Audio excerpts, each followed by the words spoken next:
He stole my chair, I made him pay. Literally, the fluorescent lights of the office hummed, a sound I usually tuned out. But today it was grating on my nerves, a perfect soundtrack to the simmering rage building inside me. It all started with the chair. Not just any chair. It was a custom-ordered, ergonomically perfect, godsend for my perpetually aching back chair.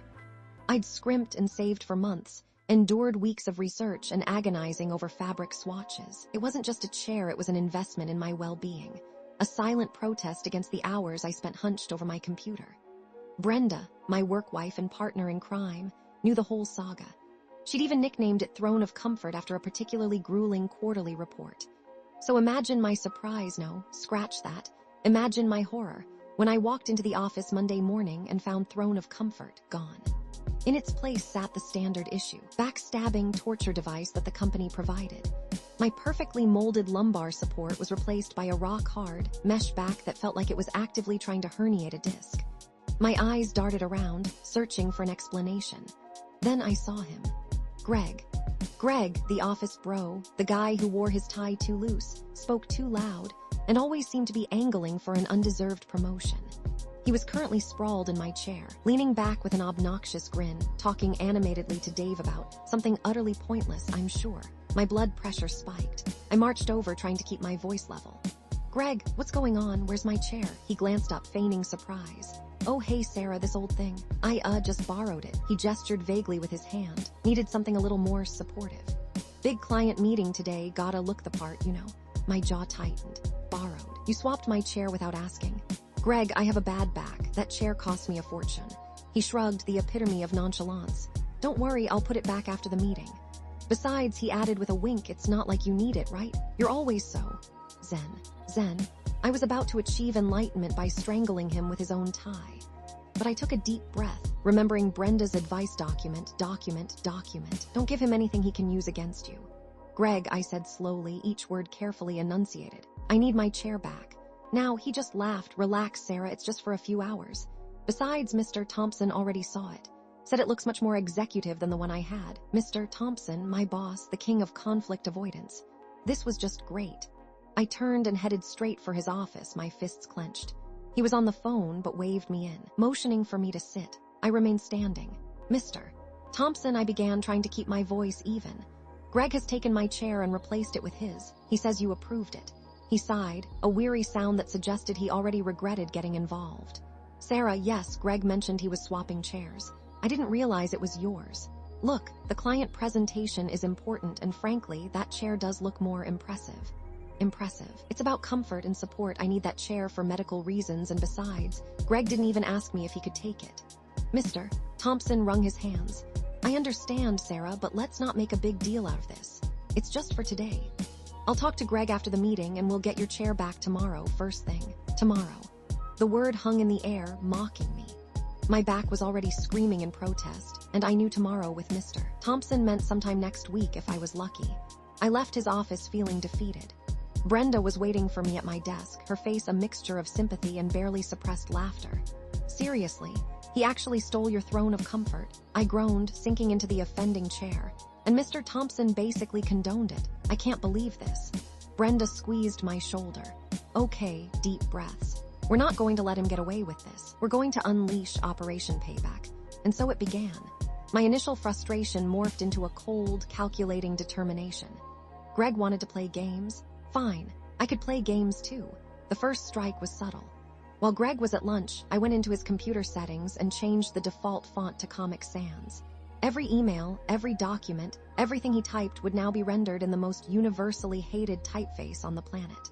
Next, I accidentally signed him up for every marketing email list I could find: weight loss supplements, male enhancement pills, timeshare offers in Guam. His inbox would be a spam-filled wasteland. Then there was the stapler incident. I simply borrowed his stapler and hid it in a drawer filled with paper clips. He spent a frantic 10 minutes searching for it, muttering about how someone was always messing with his stuff. But these were just warm-ups. Amateur hour. I needed something more impactful. Brenda, bless her heart, was my co-conspirator. She helped me brainstorm ideas, offering suggestions and providing moral support. He's been bragging about your chair, you know. She told me one afternoon, her eyes sparkling with mischief. telling everyone how much more comfortable he is and how it's projecting confidence to the clients. That was it. That was the final straw. He wasn't just inconveniencing me, he was actively gloating about it. I started documenting everything. Every email, every conversation, every time I saw him lounging in my chair with that smug look on his face. I created a detailed log, complete with dates, times, and descriptions of his offenses. I also did some research. I spent hours scouring the internet, looking for some legal loophole, some way to make him pay literally. And that's when I found it. It turned out that in our state, the unauthorized use of someone else's personal property could be considered a form of rental. If you could prove that the property had a rental value, you could theoretically invoice the person for the time they used it. An idea began to form in my mind. A beautifully, deliciously petty idea. I spent the next few days researching ergonomic chairs, finding the most expensive, top-of-the-line models I could find. I then calculated the daily rental cost of these chairs, factoring in delivery fees, insurance, and a hefty convenience charge. The number I came up with was, shall we say, significant. The day of reckoning arrived. The client presentation was over, and Greg was riding high, basking in the perceived glow of success. The team was gathered in the conference room for a post-mortem meeting. I waited for the opportune moment, then cleared my throat. "Excuse me, everyone," I said, my voice surprisingly calm. "There's something I'd like to address." Greg shifted uncomfortably in my chair. "Oh, what's that, Sarah?" I pulled out a file folder and placed it on the table.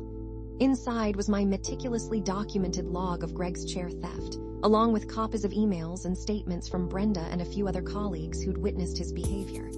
"As you all know," I continued, "Greg borrowed my chair on Monday for the client presentation. He never asked, and refused to return it despite my repeated requests." Greg scoffed. "It's just a chair, Sarah. Get over it." "It's not just a chair, Greg. It's my personal property and you used it without my permission. Therefore," I said, pulling out a formal-looking document, "I'm invoicing you for the rental fee."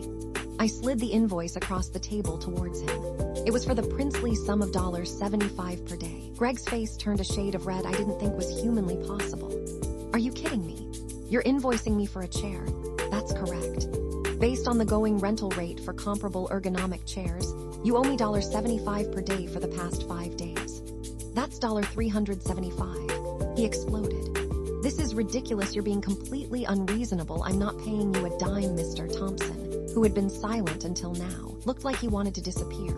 "Sarah, Greg, let's not do this here. Can we discuss this privately?" "No, Mr. Thompson," I said firmly. "This is a matter of principle. Greg stole my property and benefited from it. He needs to be held accountable." I then presented copies of the invoice to Mr. Thompson and HR just for good measure. The room was silent, everyone staring at Greg, who was sputtering with rage. "You're going to regret this, Sarah," he hissed. "I doubt it, Greg," I said with a smile. "I already have my chair back." I had swapped them back when Greg was in a meeting. He was now back in the company's standard model. "Now, if you'll excuse me, I have some work to do." The next few days were interesting. Office gossip was at an all-time high. Some people thought I was crazy, others thought I was a hero. Brenda, of course, was my biggest supporter. Greg tried to ignore the invoice, hoping I would give up, but I wasn't going to let him off the hook. Every morning, I would place a small, handwritten note on his desk reminding him of the accruing debt. Day 6, $450, day 7, $525, day 8, $600.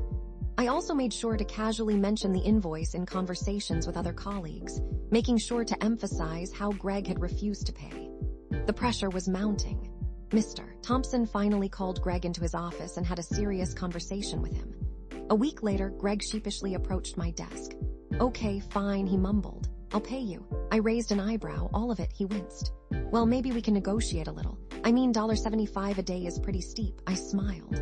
"All right, Greg, how about $50 a day? That's a discount of over 30. He agreed, clearly relieved to be getting off so lightly. The following day, he handed me an envelope filled with cash. I counted it carefully, making sure it was all there. "Thank you, Greg," I said, my voice dripping with sarcasm. "I appreciate you finally doing the right thing."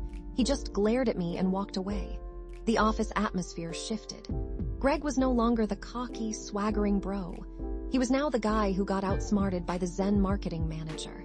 His reputation was tarnished, and people started to see him for who he really was, someone who tried to take advantage of others and got his comeuppance. As for me, I was back in my throne of comfort, my back feeling much better. I had stood up for myself, and I had won. Brenda gave me a knowing smile. Operation Payback mission accomplished.